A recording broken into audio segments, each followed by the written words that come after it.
So, Al, the other day in passing, I heard someone share a story that really, first of all, had me smiling and chuckling. Mm-hmm. But then I thought that is such a great story. Yeah. And it goes like this. Um, one of your kids, when Okay. you watch them taking their first Mm. couple of steps and then they fell, like what happens when kids, in a room full of adults and they take those first steps and then Mm-hmm. trip over? You Yeah, we're know, all cheering on, aren't we? Going, yay, look at Yeah, like you. all the adults in the room cheer on, Yeah. and in that moment, the little toddler falling on the floor doesn't think, "Oh, they're laughing at me because I've just fallen." They Mm. normally look up and smile because they're feeling like, "Oh, I don't know what they're thinking actually, the toddler at the time." Mm. But the story is, if the toddler walks 5 steps and falls, and all the Yeah. adults in the room cheer and Yeah. clap, are they laughing because the toddler fell? Or are Mm. they, smiling and laughing because the toddler walked 5 steps? Mm. Well, to me, it's obvious. Well, it's because they walked the 5 steps, clearly. And I actually just saw this recently. I had a girlfriend send me a video of their little toddler walking for the first time, and everyone's cheering and everyone's clapping. And, I'm cheering when I'm watching the video. So to me, it's pretty easy. I've never paused to go, huh, imagine if the toddler could decipher body language and think they And were starts they were crying because she because thinks you're everyone's laughing laughing. and cheering because you fell over. Yeah. Yeah. So why did that stand out to you?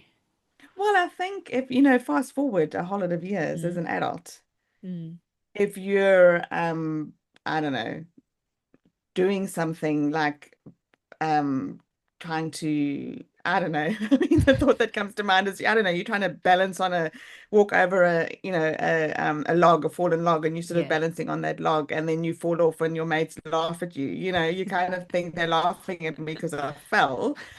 You don't think, oh, they're laughing because, or they're cheering me on because I, balanced for so long on the log. Yeah.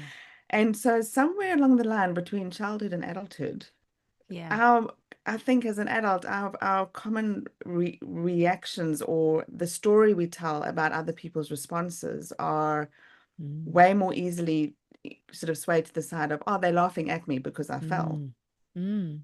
Swayed towards the negative, the Yeah, rather than the positive. They could be encouraging and cheering me on. yeah, yeah, yeah, I wonder if that's also true because we know our friends and we know that they're highly likely to be laughing at us because we fell. yeah, yeah.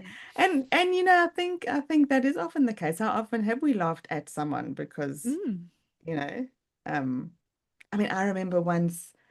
Oh man, I was at uni and we were on a trip out. So I think we were a whole lot of 6 year med students, and we were sent out to go and do regional work at a regional clinic. This is in South Africa, and we were staying out at a rural little settlement okay. with a rural hospital, and we had this like little bus, minibus shuttling us between where we were staying in this sort of Hmm. compound to where we went to go and do clinics with patients out in this rural area.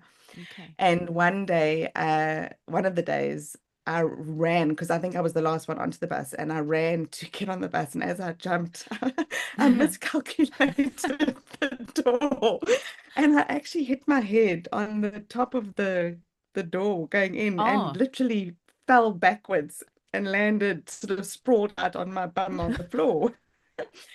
And everyone else is sitting in the copy watching this. And Mm, I mean, felt completely embarrassed, but I started laughing. I mm. think I didn't know what else to do, so I just started laughing. So then everybody else, Laughed, was joined in. laughing. But yeah, so I mean, I think as adults we so easily feel embarrassed, feel stupid, Mm, so immediately our reaction is, oh, everybody's mm, laughing at me. mm. Yeah. Yeah. And then Um, there's the thought of, okay, well, is that true? Do you know, like The thoughts that we automatically assume, we are so quick to interpret, make assumptions, and therefore make then decisions and actions that follow on from these moments, based on this idea, this thought, whether or not it's Yeah. true. And then how often we replay that thought in our mind over and over Oh, again, going, "Oh, I was such a klutz. Oh, I'm such an idiot. Oh, I look just so awful, and oh, you know, I look so stupid," and everyone's still laughing at mm. me. Where meanwhile, They've moved on. they moved on like ages ago, you know? Even if we provided a bit of free entertainment for them at the time. But it is true. And my replays, like how often do I replay things? Like I remember a while ago, it's completely different, but someone flipped me off while I was driving. I didn't do anything wrong. They were actually in the wrong. But I replayed that over and every time I replayed it, I just felt this knot in my stomach that I hadn't done anything wrong and da da da. And I wanted to try and get that person to realize it was their fault, not mine. But the whole day and even longer, like if I think about it now, it still makes me feel a bit, I didn't want to get flipped off. I did nothing wrong. But it's funny, the Yeah, moment when we replay anything, right or wrong or in between, it just ruminates and it creates these feelings inside of us. yeah, yeah. And I remember during our coaching training, one of our coaches taught, shared this whole thing of, who gives meaning to a circumstance or a situation or a Mm, conversation. mm, And just thinking about conversation, like who gives meaning to the conversation. I remember thinking, well, of course it's the person talking. mm. You know, It's their idea. their idea, and he was explaining that no, it's actually the person listening Mm, that gives meaning to the conversation. And in at the time, I remember like my brain feeling like it was doing brain gym and going, "What? But I don't know that I agree." I was sort of yeah. like, surely if I'm explaining something, I'm giving meaning to what I'm explaining. Mm, But even now, as to talking, and for our mm, listeners listening, every person listening is would be listening through your own lens, your own filters, your own, giving meaning mm, to what you're hearing. And I think you know the child walking and then falling, mm, the child, whether a toddler, whatever meaning they give, I'm not sure, but as adults, when we do things, and in circumstances, we tell stories mm, about what's just happened about mm, ourselves. mhm, And our coach was explaining that it's not really about whether the story is true or not, because what's true anyway? There's so many mm, different interpretations of what's just happened. And if you're giving a situation an interpretation that's making you feel bad about yourself or tying you up in knots or it's in the negative, he was saying, well, pick a better story, tell a mm. different story. And I remember at the time also thinking, oh, that's easy for you to say. But Well, how it is. often, It's easy. It's much easier yeah, said than done. yeah. But even just the awareness of, hang on a minute. Mm, I don't need to be going around in my head with this looping mm, story that's just spiraling me downwards. mm. I can pick a different story. I can pick to say that actually they were clapping because I took 5 steps. Yeah. That reminds me, actually, I read something in the last few weeks around how uh, what we worry about, all of the thoughts that come in our mind. Yeah, Firstly, the moment we're in that worried state and we're getting a bit anxious about something, firstly, our brain actually considers it to be real. So our body, has this response to those thoughts. absolutely. Yeah. But some of the research says that about 91% of our worries and our fearful outcome of those worries actually never comes to pass. And so we've got these Yeah. stories that we're allowing these worries to sit in our mind and we ruminate on them, and our body's responding as though it's fact because that's what our brain does. Yes. Yet, 91% of the time, the outcome that we're fearful of doesn't come to pass. So we spend all of this energy in this story and in this state that's not real, but our body is behaving as though it's real. It's fascinating, isn't it? So we Yeah. can pick a And different it's story. true. I've Mm, actually read similar research as well. And so, so for our listeners, I think the bottom line today is, mm, what thoughts are you having? What are you ruminating on? mm, Are you having thoughts around he said this, she said that, they looked at me this way, I feel, mm. we have interpretations of what we think others are thinking Agreed. and how others perceive us. And what if it's just not true? And even if it is true, what if we could choose a different story? You know?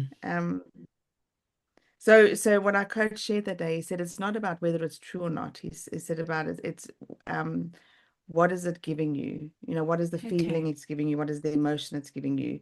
And Mm, if the story you're telling is giving you all these fearful, negative emotions, mm, what if we knew that at any time we wanted to, we could choose a different story? mm. Because our thoughts aren't actually facts. Yeah. There we go. The moment that I've realized that in the last, probably in the last, I guess, sort of 10 years, because I spent all my time just, if a thought came my way, I entertained it. I allowed it. It Yeah. it Yeah. directed my path. It caused me to feel all the physiological effects of those thoughts. Um, and maybe they're not facts. And maybe we can choose a different Yeah. thought.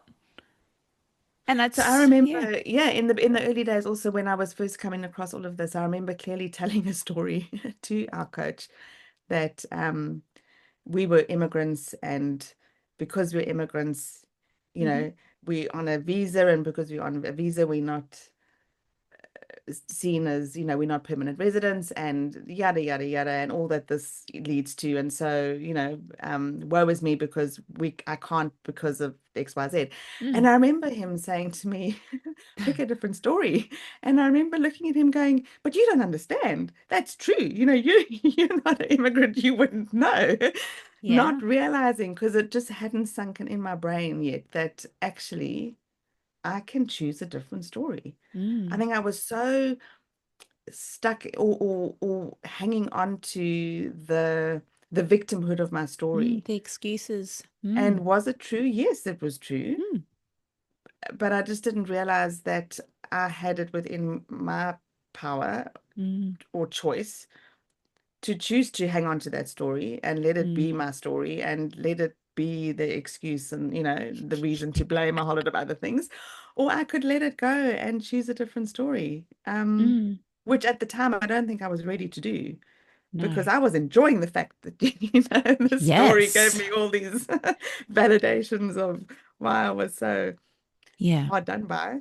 Yeah. And it does. It does meet a need at the time. And that's why we've got these stories. Yeah, And it's not until we decide, oh, this story is actually not very resourceful. I'm not able to show up how I want to show up. yeah. Um, and if we want Which to is show quite up, confronting. Yeah, it is very confronting.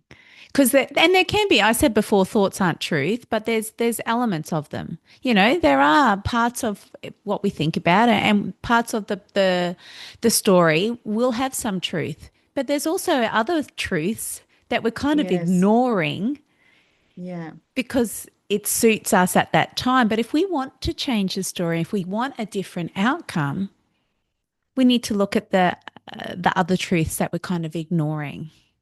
yeah.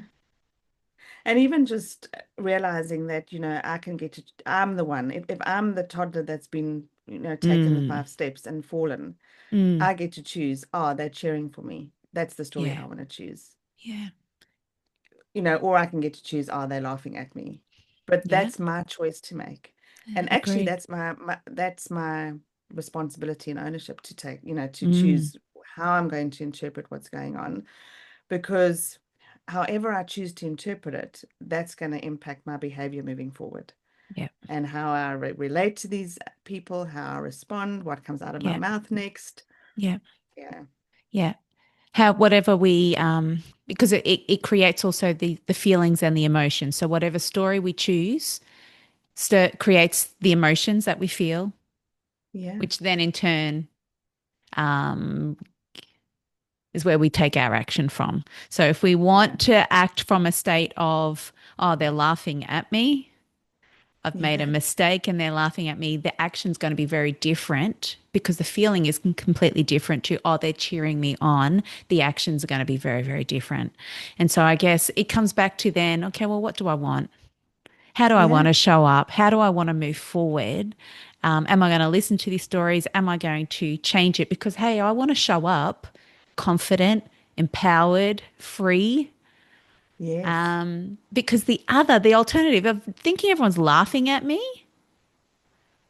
I'm not going to show up with any confidence, am I? I'm going to show up timid, worried to do it again because they might laugh at me Oh, again. I'm not absolutely. going to try again. And so I guess it's okay, well, what do I want?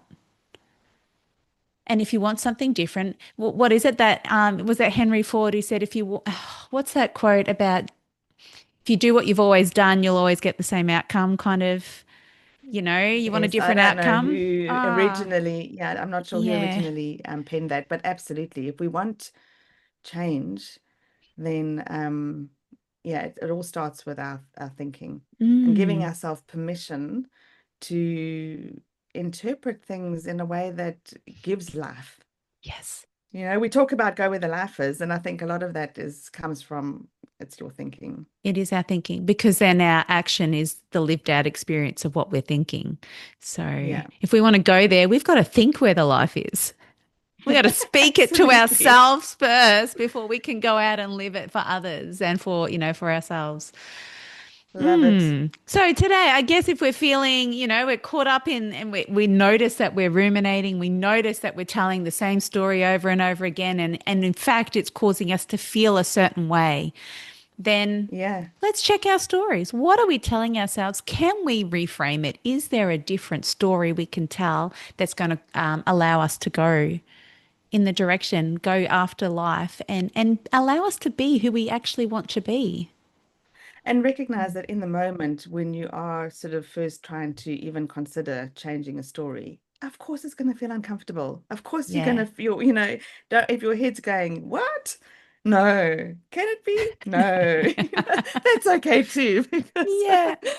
our brain, takes a while to shift gears and even consider that there are other alternatives that are way more life-giving. Beautiful. Yeah. Beautiful.